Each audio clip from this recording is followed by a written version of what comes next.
क्या कुछ पूर्व सांसद रहे हैं, इनसे बात करते हैं और जानते हैं कि क्या कुछ कहना चाहते हैं धनिकलाल मंडल जी के बारे में। आज उनका श्रद्धांजलि समारोह था, क्या कुछ कहना चाहते हैं और कैसे याद करते हैं उनको? हम तो साथ रहे, उनके सहकर्मी रहे हैं। हमसे वो बहुत बड़े थे, 100 के लगभग उनकी आयु थी। धनिकलाल मंडल मुख्य रूप से एक विशाल यात्रा थी उनकी, शुरू से लेकर के अभी तक।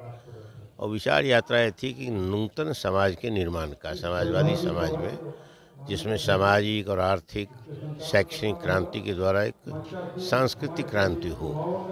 और मुख्य रूप से वो डॉक्टर लोहिया के अनुयायी थे, गांधी को मानने वाले थे, जेपी अम्बेडकर को मानने वाले थे। और उस विचार में कहीं उन्होंने अपने जीवन में समझौता नहीं किया।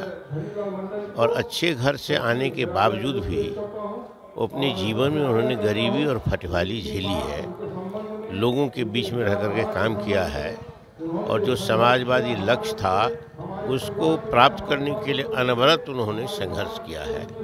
और संघर्ष में उन्होंने कई कठिनाइयाँ झेली है, कष्ट झेला है, दुख झेला है।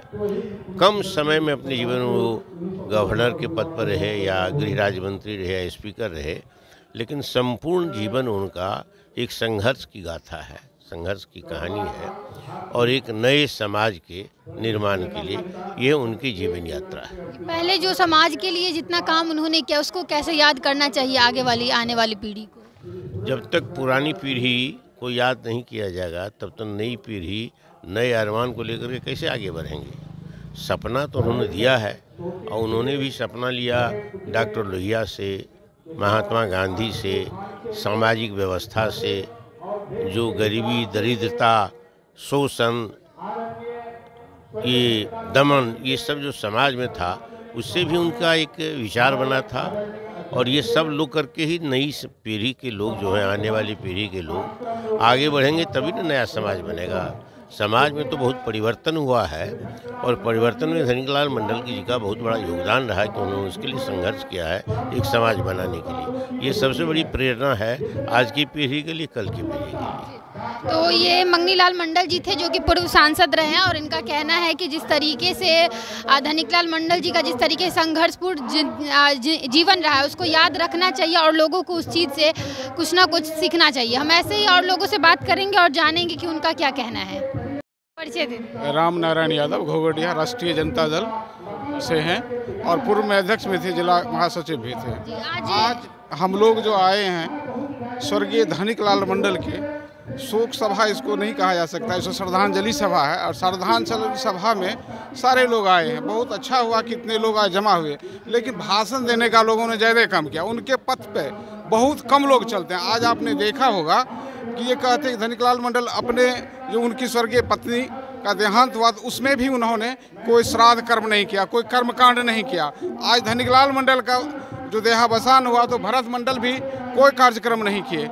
एक छोटी सी हवन के माध्यम से उनके सारे संस्कार 4 दिन में समाप्त कर दिया। लेकिन लोग बोलते हैं, करते नहीं हैं। यहाँ लोग बोलने के लिए आए हैं, तो उनकी पथ चलनों पर चलना बहुत ही कठिन काम है। और मैं आपको विश्वास दिलाना चाहता हूँ कि उनके पद चिन्हों पर चलना मेरे लिए संभव नहीं है, लेकिन कुछ अंश में मैं जो सामाजिक काम करता हूँ, जैसे श्राद्ध का भोज, उसको समाप्त करूँगा और उनके पद चिन्हों पर चलने का काम करूँगा। बाकी साथियों सबसे आप राय ले लीजिए। क्या कुछ कहना चाहेंगे थोड़ा? राष्ट्रीय जनता दल प्रखंड अध्यक्ष फुलपरास डॉक्टर धनवीर यादव। आज हम लोग आए थे महान समाजवादी नेता स्वर्गीय धनिकलाल मंडल जी का श्रद्धांजलि सभा में श्रद्धा सुमन अर्पित करने के लिए।